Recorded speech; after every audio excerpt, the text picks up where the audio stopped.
Sejumlah polisi Satuan Pamong Praja Pemkab Lampung Barat Senin siang masih berjaga di perbatasan Taman Nasional Bukit Barisan Selatan atau TNBBS untuk menghalau rombongan gajah yang kembali masuk Desa Gunung Ratu, Kecamatan Bandar Negeri Suwoh. Mereka mengusir gajah dengan suara teriakan dan letusan petasan. 18 ekor gajah TNBBS merusak permukiman di Desa Gunung Ratu, Kecamatan Bandar Negeri Suwoh pada Minggu malam. Gajah liar itu merusak satu rumah dan satu tempat penggilingan padi, serta merusak perkebunan pisang, pinang, dan kelapa. Ini ada satu pemukiman warga dan satu pabrik penggilingan padi yang kebetulan sudah dikunjungi oleh kawanan tersebut.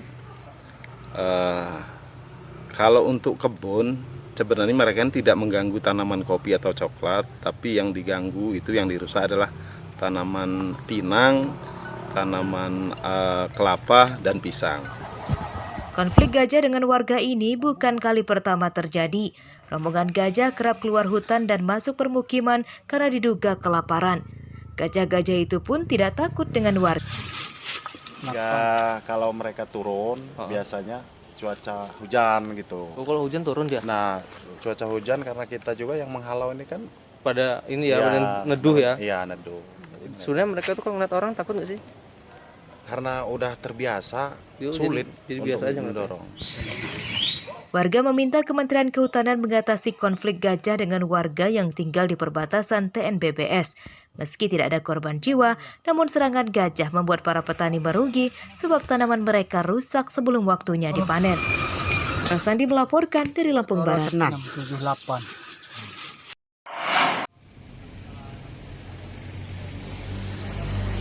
Kawanan pencuri menyatroni motor milik pegawai toko penjual makanan di Jalan Ratu di Balau, Kelurahan Tanjung Baru, Kecamatan Kedamaian, Bandar Lampung. Mereka berusaha mencuri motor yang diparkir di teras ruko pada Minggu siang. Pelaku berjumlah 2 orang, satu merusak kunci kontak motor dan satu lagi menunggu di atas motor.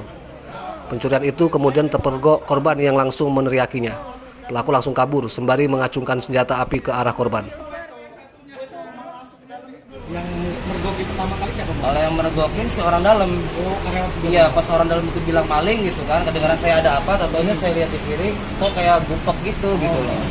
Pas dia udah mau ngeluarin motor itu dia nggak bisa, jatuh. Iya, dia sempat mau ngeluarin itu jatuh dia. Nah, dari situ dia langsung nodongin orang itu. Langsung kabur kan? Iya, langsung kabur. Kaburnya ke arah mana sih, Bang? Ke arah sana. Ke arah sana. Meski motornya selamat dari pencuri, namun korban tetap melaporkannya ke Polsek Tanjung Karang Timur, Bandar Lampung. Korban memberikan rekaman CCTV ke polisi untuk membantu mengenali pelaku. Hingga Senin siang, pelaku belum ditangkap. Arsadi Saputra melaporkan dari Bandar Lampung.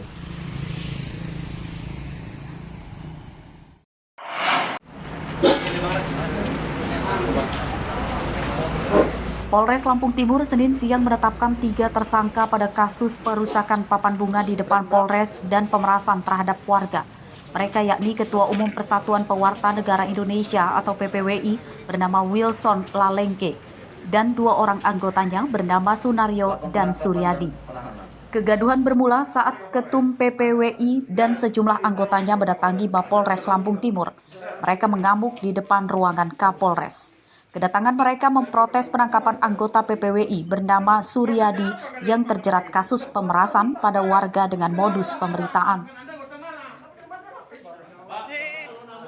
Tersangka itu sebanyak 3 orang, yaitu WL, ES, dan SU. Demikian kronologis kejadian terkait tindak pidana pemerasan dan maupun pengerusakan yang melibatkan Ketua Umum PPWI sehingga akhirnya ditetapkan sebagai tersangka. Setelah ditangkap, tersangka pun akhirnya meminta maaf atas perbuatannya. Silakan mungkin Pak Wilson, apa yang mau disampaikan Pak? Saya ingin menyampaikan permohonan maaf yang sebesar-besarnya, setulus-tulusnya kepada Bapak Kapolres, juga sampai ke tingkat paling atas pada Bapak Kapolri dan seluruh jajaran Kepolisian Republik Indonesia di seluruh Indonesia. Penangkapan Wilson berdasarkan laporan tokoh adat Lampung Timur terkait perusakan papan bunga mereka yang dipajang di depan Mapolres Lampung Timur. Wilson juga dianggap menghina dan melecehkan adat di Lampung Timur. Polisi menjerat ketiga tersangka dengan pasal berbeda. Wilson Lalengke dan Sunario dijerat pasal 170 KUHP tentang perusakan dengan ancaman hukuman 5 tahun 6 bulan penjara. Suryadi dijerat pasal 368 subsider 369 KUHP tentang pemerasan dengan ancaman hukuman 9 tahun penjara.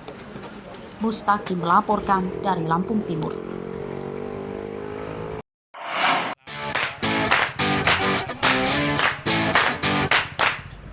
Ikan blue marlin atau yang biasa disebut ikan tuhu menjadi kuliner yang dicari wisatawan saat berkunjung ke Kabupaten Pesisir Barat.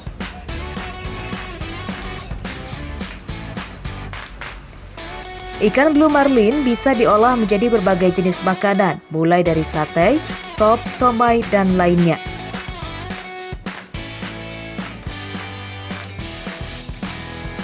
Salah satu tempat yang menyediakan menu ikan tuhu adalah Rumah Makan Pondok Kuring. Pengunjung bisa merasakan sensasi sate ikan blue marlin dengan rasa dan tekstur dagingnya yang khas.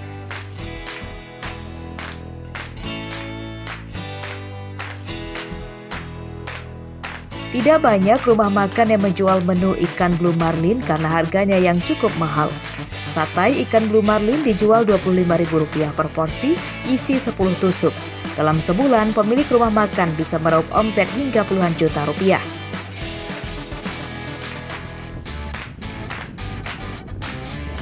Sate tuhu itu rasa dagingnya kayak bukan ikannya, kayak daging ayam kalau kata tamu. Daging ayam rasanya gurih, terus kenyal, padat lah ininya dagingnya. Kayak sate tuhu kita harganya Rp25.000 per porsi, 10 tusuk. Sebulan, kalau sebelum corona dia bisa mencapai 50 ke atas. Itu kotor ya. Setelah corona dia turun drastis.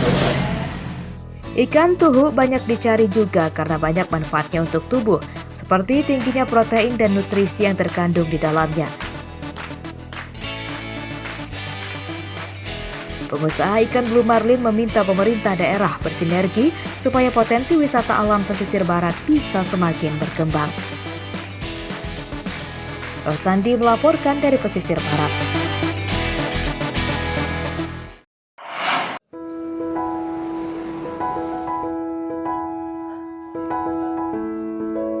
Jika biasanya melukis itu menggunakan media kanvas, namun media lukis yang digunakan Saputra Jaya sangat unik.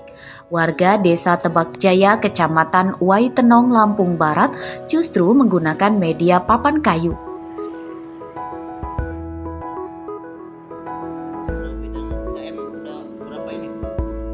Di rumahnya yang sederhana, Saputra melukis sendiri semua lukisan. Ia tidak menggunakan kuas dan tinta, namun sebagai penggantinya menggunakan alat solder listrik yang sudah dimodifikasi.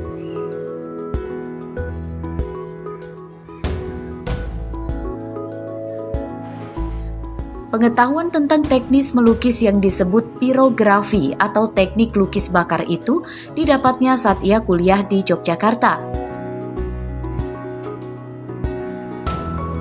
Media papan dan kayu yang digunakannya juga bukan sembarangan.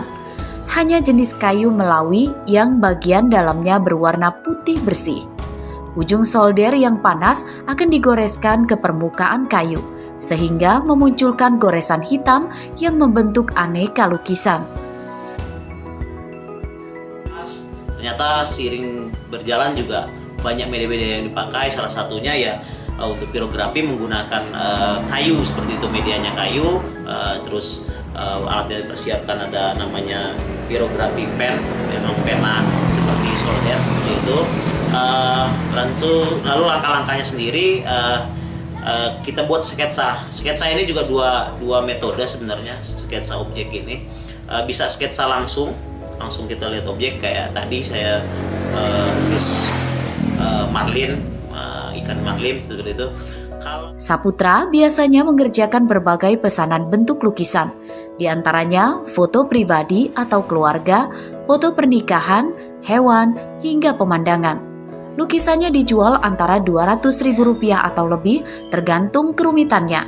Satu karyanya bisa menghabiskan waktu 2-5 jam. Lukisan pirografi terjual hingga luar daerah, diantaranya Sumatera Utara, Yogyakarta, Jakarta, Semarang, dan Bandung. Saputra bisa mendapat hingga Rp5 juta per bulan, namun selama pandemi penghasilannya menurun separuhnya. Untuk tambahan pemasukan, ia juga membuat aneka kerajinan dari kayu, seperti meja kursi, hiasan rumah, dan lain-lain. Rosandi melaporkan dari Lampung Barat.